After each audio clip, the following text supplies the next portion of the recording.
Hi അസ്സലാമു അലൈക്കും, welcome back. അപ്പോൾ ഞാനിന്ന് പഴയ കാലത്തെ ഒരു പലഹാരത്തിൻ്റെ റെസിപ്പിയുമായിട്ടാണ് വന്നിട്ടുള്ളത്. തംബ്ലൈൻ കണ്ടപ്പോൾ തന്നെ മനസ്സിലായിട്ടുണ്ടാവും, അതേ അരിയുണ്ടയുടെ റെസിപ്പിയാണ് കാണിക്കാൻ പോകുന്നത്.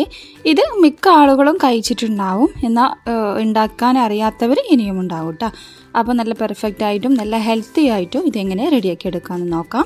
വീഡിയോയിൽ കടക്കുന്നതിന് മുമ്പ് ആരെങ്കിലും എൻ്റെ ചാനൽ ആദ്യമായി കാണുന്നവരുണ്ടെങ്കിൽ അതുപോലെ തന്നെ സബ്സ്ക്രൈബ് ചെയ്യാത്തവരുമുണ്ടെങ്കിൽ പ്ലീസ് ഒന്ന് സബ്സ്ക്രൈബ് ചെയ്ത് സപ്പോർട്ട് ചെയ്യുക. അപ്പോൾ നിങ്ങൾ വീഡിയോ സ്കിപ്പ് ചെയ്യാതെ മുഴുവനായിട്ട് തന്നെ കാണാനായിട്ട് ശ്രദ്ധിക്കുക. കണ്ടുകൊണ്ടിരിക്കുന്ന സമയത്ത് ഇഷ്ടപ്പെടാമെന്നുണ്ടെങ്കിൽ ലൈക്ക് ചെയ്യുക, ഷെയർ ചെയ്യുക, കമൻറ്റ് ചെയ്യുക കേട്ടോ.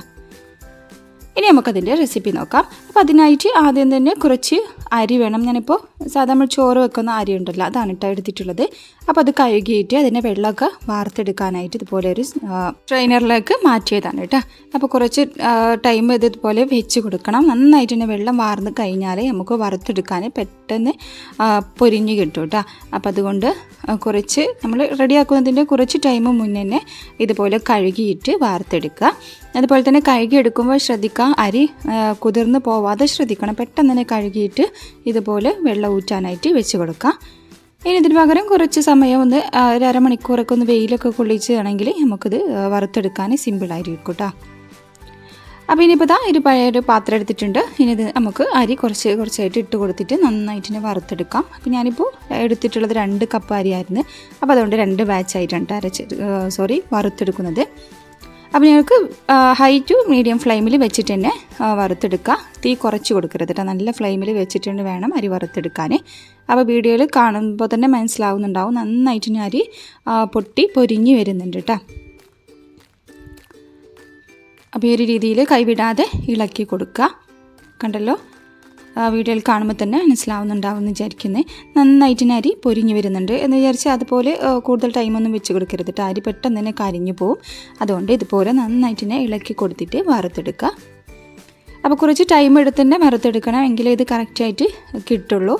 അപ്പോൾ കണ്ടല്ലോ, ഇതിപ്പോൾ ഏകദേശം 10 മിനിറ്റോളം വറുത്തെടുത്തിട്ടുണ്ട് കേട്ടോ. അപ്പോൾ കണ്ടല്ലോ, അരി നന്നായിട്ട് തന്നെ പൊരിഞ്ഞ് റെഡിയായി വന്നിട്ടുണ്ട്. ഇതിന് കളറൊക്കെ ഒന്ന് ചേഞ്ച് ആയിട്ട് വന്നിട്ടുണ്ട്.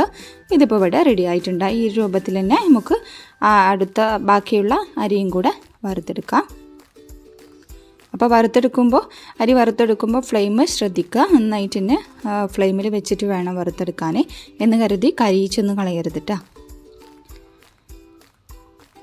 അപ്പോൾ രണ്ടാമത്തെ ബാച്ചും വറുത്തെടുക്കുകയാണ്. അപ്പോൾ ഞാനിപ്പോൾ അരി മുഴുവനായിട്ട് തന്നെ വറുത്തെടുത്തിട്ടുണ്ട്.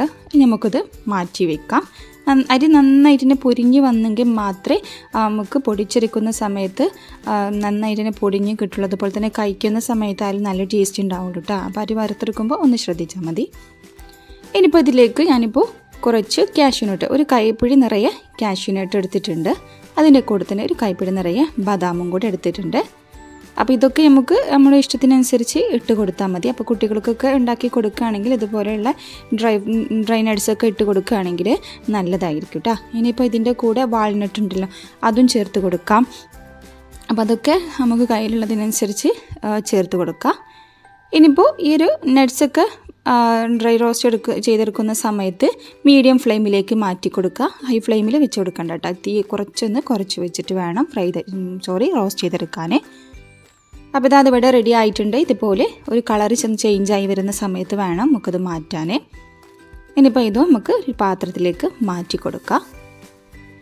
ഇനിയിപ്പോൾ ആ പാനിലേക്ക് ഞാനിപ്പോൾ കുറച്ച് കപ്പലണ്ടി അതും കൂടെ വറുത്തെടുക്കുന്നുണ്ട്. അപ്പോൾ ഇനിയിപ്പോൾ കാഷ്യൂനട്ട്സും ബദാമൊന്നും ഇല്ലെങ്കിലും കപ്പലണ്ടി മാക്സിമം ചേർത്ത് കൊടുക്കാനായിട്ട് ശ്രദ്ധിക്കുക. കപ്പലണ്ടിയും കൂടി വരുമ്പോഴാണ് അതിൻ്റെ ഒരു കറക്റ്റായിട്ടുള്ള ടേസ്റ്റ് ഉണ്ടാവുക.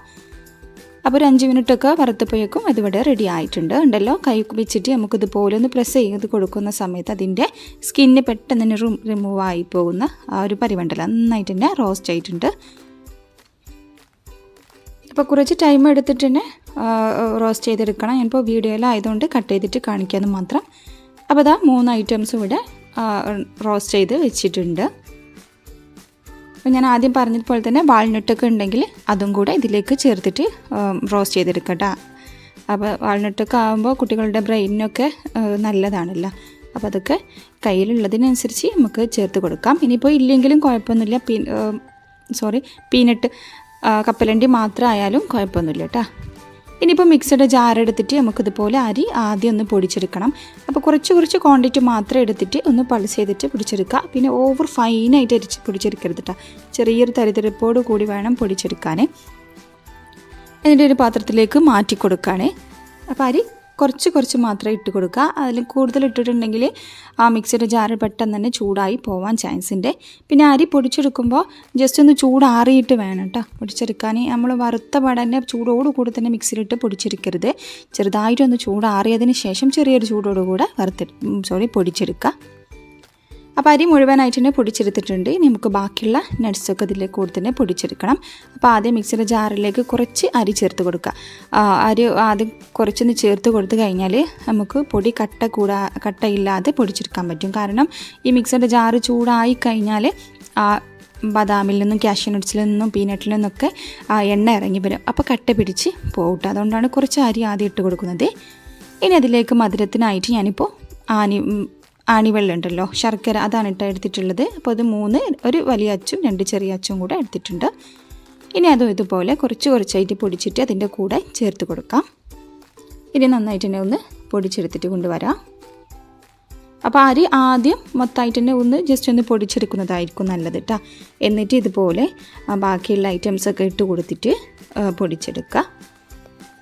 അപ്പോൾ ഒരു പാത്രത്തിൻ്റെ ഒരു സൈഡിലേക്കായിട്ട് നമ്മൾക്ക് രണ്ടാമത് പൊടിച്ചത് ഇട്ട് കൊടുക്കുന്നുണ്ട്. അപ്പോൾ ഫസ്റ്റ് പൊടിച്ചതിൽ നിന്നും ഇതുപോലെ ഇട്ട് കൊടുക്കുക. ഇനി ഇതാ ശർക്കര ഇട്ട് കൊടുക്കുന്നുണ്ട്. ഇനിയിപ്പോൾ ഇതിലേക്ക് മെയിൻ ടേസ്റ്റ് ആയിട്ടുള്ളത് തേങ്ങയാണ് കേട്ടോ. ഞാനിപ്പോൾ ആദ്യം പൊടിച്ചെടുത്തപ്പോൾ തേങ്ങ ചേർത്ത് കൊടുക്കാൻ മറന്നു പോയതാണ്. അപ്പോൾ ഇതാ തേങ്ങ കൂടെ ചേർത്ത് കൊടുക്കുന്നുണ്ട്. അപ്പോൾ തേങ്ങ നമുക്ക് വെള്ളമില്ലാതെ കൊപ്രയായിട്ട് കിട്ടില്ലേ, ആ ഒരു കൊപ്രയൊക്കെ ചേർത്ത് കൊടുക്കുന്നതായിരിക്കും നല്ലത് കേട്ടോ. അപ്പോൾ കേടൊന്നും കൂടാതെ കുറച്ച് ദിവസങ്ങളിലൊക്കെ നമുക്ക് വെക്കാൻ പറ്റും. അപ്പോൾ ഈ വെള്ളമുള്ള തേങ്ങ എടുക്കുകയാണെന്നുണ്ടെങ്കിൽ ഒരാഴ്ച കൂടുതൽ ഒക്കെ വെക്കുമ്പോഴേക്കും അത് ആ ഒരു ടേസ്റ്റൊക്കെ മാറി പോകാൻ ചാൻസ് ഉണ്ട്. അപ്പോൾ വെള്ളമില്ലാത്ത തേങ്ങ എടുത്താൽ കഴിഞ്ഞാൽ നമുക്ക് കുറച്ച് ദിവസങ്ങൾ കൂടുതൽ തന്നെ നമുക്കിത് സ്റ്റോർ ചെയ്ത് വെക്കാൻ പറ്റും. അപ്പോൾ ആ ഒരു രീതിയിൽ ഞാനിപ്പോൾ മൊത്തമായിട്ട് തന്നെ പൊടിച്ചെടുത്തിട്ടുണ്ട്. ഇനി ഇത് മൊത്തമായിട്ട് തന്നെ നന്നായിട്ട് തന്നെ മിക്സ് ആക്കി കൊടുക്കുകയാണ്. അപ്പോൾ കണ്ടല്ലോ, ഇതിവിടെ റെഡി ആയിട്ടുണ്ട് കേട്ടോ. നല്ല ടേസ്റ്റാണ് കേട്ടോ അത് കഴിക്കാൻ.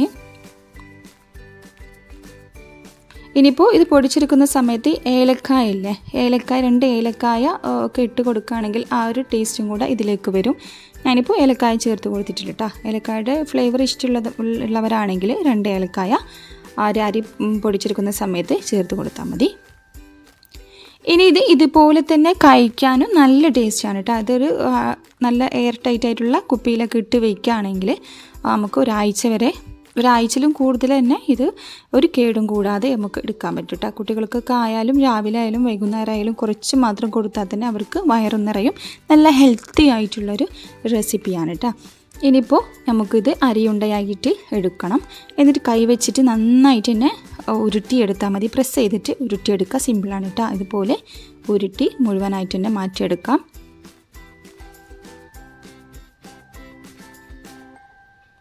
അപ്പോൾ ഇത് ഫ്രിഡ്ജിലൊന്നും വെച്ചെടുക്കേണ്ട ആവശ്യമൊന്നുമില്ല കേട്ടോ. പുറത്ത് വെച്ചാൽ തന്നെ ഒരാഴ്ചയിലും കൂടുതൽ ദിവസങ്ങളിൽ ഇതൊരു കേടും കൂടാതെ നമുക്ക് എടുത്ത് വെക്കാൻ പറ്റും. അപ്പോൾ ഞാനിപ്പോൾ മുഴുവനായിട്ട് ഇതുപോലെ മുഴുവനായിട്ട് എടുത്തിരുന്നില്ല, 2 രീതിയിലും കാണിച്ചു തരാം. അപ്പോൾ പകുതി ഭാഗം ഇതുപോലെ ഉരുട്ടി ലഡു ആക്കി എടുക്കുകയാണ്, അരിയുണ്ടയാക്കിയിട്ട് എടുക്കുകയാണ്. അപ്പോൾ കണ്ടല്ലോ, നല്ല ടേസ്റ്റാണ്ടാ ഇത് കഴിക്കാൻ. അടിപൊളി ടേസ്റ്റാണ്. വൈകുന്നേരമൊക്കെ നല്ല ചൂടുള്ള കട്ടൻ ചായയുടെ കൂടെയൊക്കെ നല്ല കോമ്പിനേഷനാണ് കേട്ടോ. അപ്പോൾ ഉണ്ടാക്കി നോക്കാത്തവരാണെങ്കിൽ ഈ ഒരു റെസിപ്പി എന്തായാലും ട്രൈ ചെയ്ത് നോക്കണേ. മസ്റ്റ് ട്രൈ ആയിട്ടുള്ളൊരു റെസിപ്പിയാണിത്. അപ്പോൾ ഞാനിപ്പോൾ ബാക്കി ഒരു ബൗളിലേക്ക് മാറ്റി കൊടുക്കുകയാണ്. ഇതുപോലെ തന്നെ നമുക്ക് കഴിക്കാം കേട്ടോ. അടിപൊളി ടേസ്റ്റാണ് കേട്ടോ. അപ്പം മസ്റ്റ് ട്രൈ ആയിട്ടുള്ളൊരു റെസിപ്പിയാണ്. എല്ലാവരും ട്രൈ ചെയ്ത് നോക്കുക. എന്നിട്ട് അതിൻ്റെ ഫീഡ്ബാക്കൊക്കെ അറിയിക്കുക. വീഡിയോ ഇഷ്ടപ്പെട്ടാൽ ലൈക്ക് ചെയ്യാനും ഷെയർ ചെയ്യാനും കമൻറ്റ് ചെയ്യാനും മറക്കരുത്. സബ്സ്ക്രൈബ് ചെയ്യാതെ ആരെങ്കിലും കാണുന്നവരുണ്ടെങ്കിൽ പ്ലീസ് ഒന്ന് സബ്സ്ക്രൈബ് ചെയ്ത് സപ്പോർട്ടും കൂടെ ചെയ്യുക. പുതിയ വീഡിയോയുമായി വീണ്ടും വരാം. അതുവരെ താങ്ക്സ് ഫോർ വാച്ചിങ്. ബൈ.